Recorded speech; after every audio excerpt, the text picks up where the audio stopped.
Is there a Democratic Party, or has it been hijacked by the extreme left?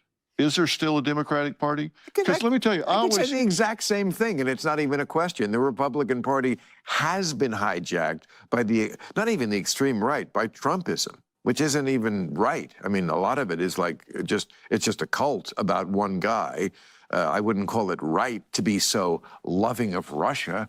Russia? Republicans love Russia now? They're always sucking Russia's dick on Fox News? That isn't right-wing. That's crazy because the leader of their party's crazy. Dr. Phil went on Bill Maher's podcast, the Club Random podcast, and absolutely destroyed not just Bill Maher, but also all the woke left. And as Dr. Phil is absolutely demolishing the woke left, Bill Maher loses his mind as some of the things that Dr. Phil is saying here about Democrats and about the woke left. Let's get to this clip here from the Club Random podcast of Dr. Phil destroying Bill Maher and the woke left.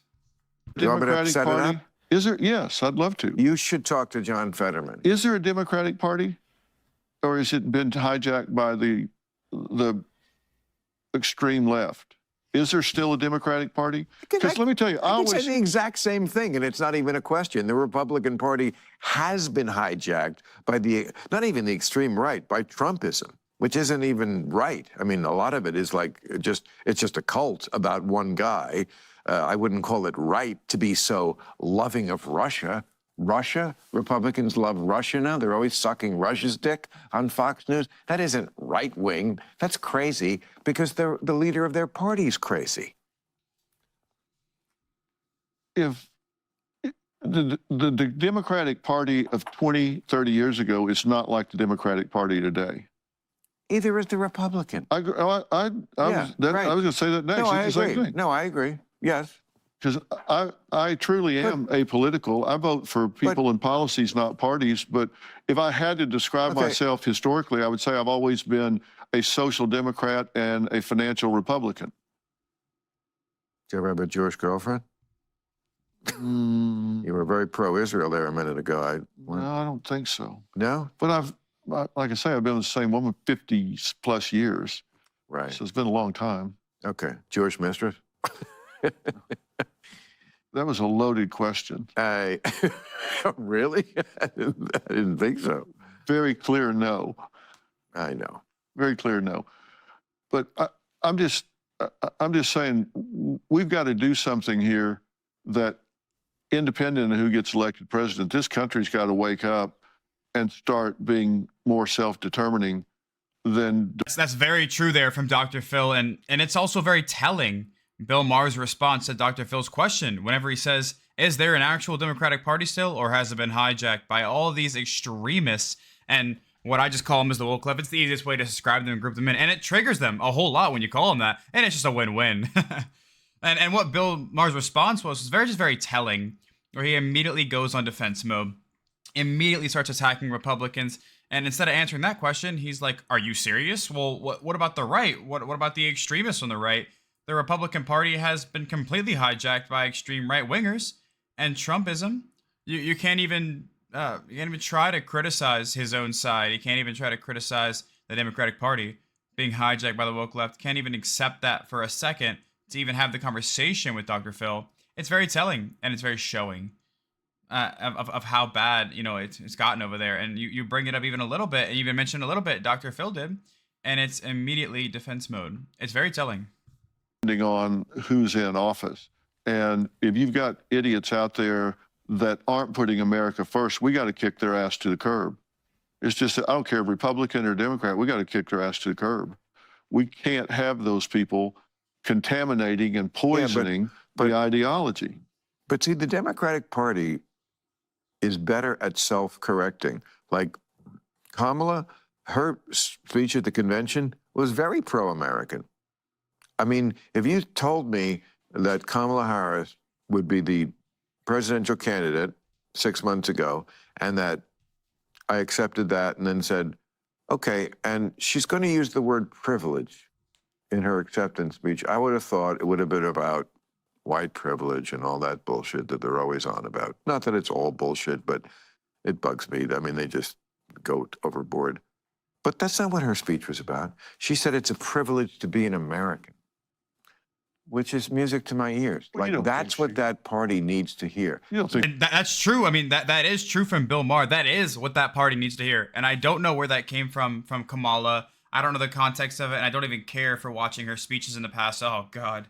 But and what Bill Maher said is true. The Democratic Party needs to hear that because the Democratic Party is the only party that takes every single opportunity they can to be anti-American every single time. 10 out of 10. You think about kneeling for the national anthem, protesting for the quote-unquote pro-Palestine. I don't know if I can say that on here, and I'm not someone here who's anti-Palestine, pro-Israel. I hope they both lose. As I always say, it's two enemies going at it, in my opinion. I hope they both lose. But there's no doubt that all these left-wingers on college campuses took that opportunity to protest for quote-unquote pro-Palestinian protests, to stomp on American flags and have anti-American protests and soil our goods, right? And there's only one side that does that. It's the left. It's the woke left. It's Bill Maher's side here. And so to try and use Kamala Harris's speech at the convention as some sort of indicator that Democrats are more pro-American than the Republicans is very much just nonsense. And there's only one party, one side of things that takes every opportunity they can to be anti-American and show how much they hate America, and that's the Democrats. There's only one side that tries to tear down statues of our history. There's only one side that tries to erase names of schools like Dr. Phil talks about all the time. That's part of our history. There's only one side that tries to, just be very ashamed of the history of America and cover it up. And sure, there's bad things like slavery's bad, and I can't believe it has to be said. And of course, slavery's bad, but there's bad parts of every country. Okay, bad history in every country, every place. Our country is actually pretty tame in comparison to other countries out there, and how their country formed and has stayed in power. Our history is very tame, but they hate it. And there's only one side that hates it. you wrote that speech, do you? I don't know. What politician writes their own speech? Maybe Obama. But who gives a shit? She said it. That's what matters. She said it. She gets it. And and by the way, immigrants get that. She's from immigrant stock. They get that. You're lucky to be here because you could be there where you walked 1,000 miles to get away from. That's one reason why they don't turn on Trump in the way the Democrats would like them to. Trump's popularity keeps going up with immigrants because when he says things like rapists, yeah, that's out of line, but they come from shithole countries.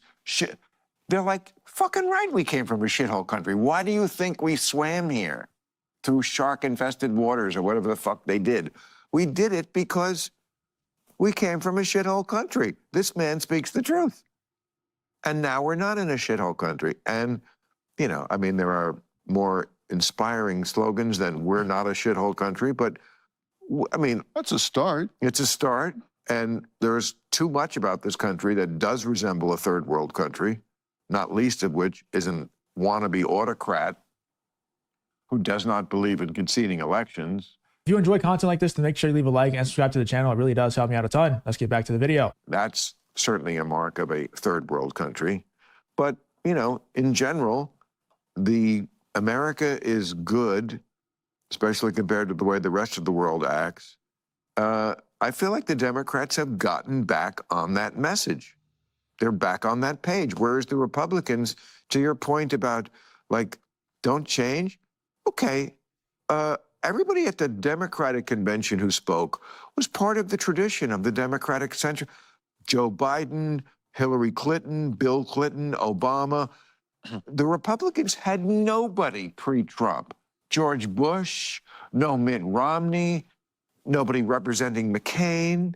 It's like that Republican Party didn't exist before Trump because they're not on board with the cult leader. So there is a difference. What do you think America is going to do when they have time to figure out all of the people that lied about Biden's condition? All the people around him that lied about his condition. Not me. I kept doing jokes about it, and people would say to me, and they'd stop me in restaurants and say, Bill, stop doing those jokes about Biden. You're helping Trump. And I'd be like, right, like no one would notice otherwise. Like I'm the guy who spilled the beans about Biden being old. That's the last thing that helped Trump because it made him run against somebody else. It's amazing how well this turned out for the Democrats. I mean, if they hadn't had the early debate, Biden would be the candidate.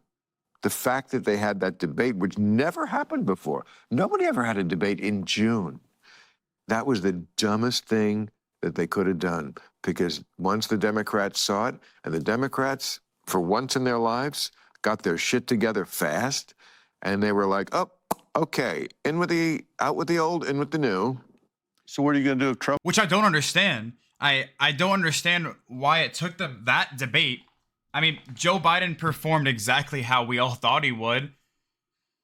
I wasn't even watching him that closely, and I've seen clips of him for the last 4 years, falling, messing up on a speech. How did you not know how to even perform? How did the Democrats see that and then panic? I just don't buy it. They knew before that what they were trying to do, and they probably did the early debate knowing that was going to happen and pull the plug and set him up for failure so they could just remove him. And I think that's what happened. I think they wanted to remove him the whole time, and they probably set him up there knowing that he was going to fail, knowing he was going to have poor performance, and all the normies out there would be like, ah ha ha ha ha, look how stupid Joe Biden is, and they had a reason to remove him.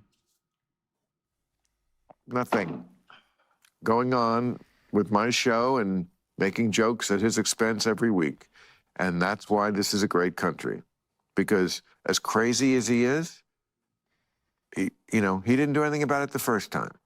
So I'm just not going to... Oh, is Bill Maher trying to say that Donald Trump isn't a threat to democracy? Because if Donald Trump was a threat to democracy and, he's elected now and going to overthrow the democracy, he'd probably have shut down all the shows and have become this evil dictator, North Korea-style dictator that says if you say anything against me and my administration and Donald Trump, your show will get shut down and you will get thrown in jail. That's what everybody else thought. The View thinks that right now. It's just, is Bill Maher trying to say that he's not a major threat to democracy? He might get shunned from the woke left, man, because that's an official stance that you're supposed to have. Anyway, let me know in the comments what you think about Dr. Phil going into enemy territory, going on Club Random Podcast, Bill Maher's podcast, and absolutely destroying the woke left talking points that Bill Maher had. Let me know in the comments what you think about this whole Dr. Phil versus Bill Maher situation.